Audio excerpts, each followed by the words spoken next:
রাজপুত্র পঙ্খিরাজ ঘোড়ায় চড়ে আসবে আর এসে বলবে,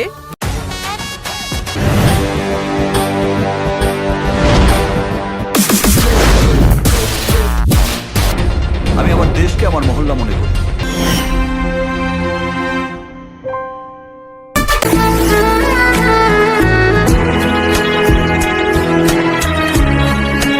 কিন্তু এর আগে মহা ধামাকা নিয়ে মুক্তি পেতে যাচ্ছে চিত্রনায়ক শাকিব খান অভিনীত তাণ্ডব সিনেমাটি। জানা গেছে কুরবানির ঈদেই মুক্তি পাবে তাণ্ডব সিনেমাটি, বলেছেন রায়হান রাফি। সিনেমায় আরো নতুন নতুন নিউজ পেতে আমাদের চ্যানেলটি সাবস্ক্রাইব করুন এবং আমাদের সাথে থাকুন। ধন্যবাদ।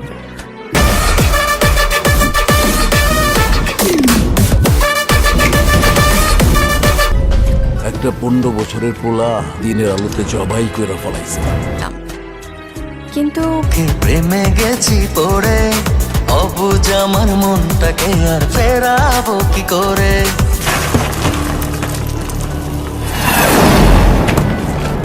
আমি টার্গেট মিস করি না।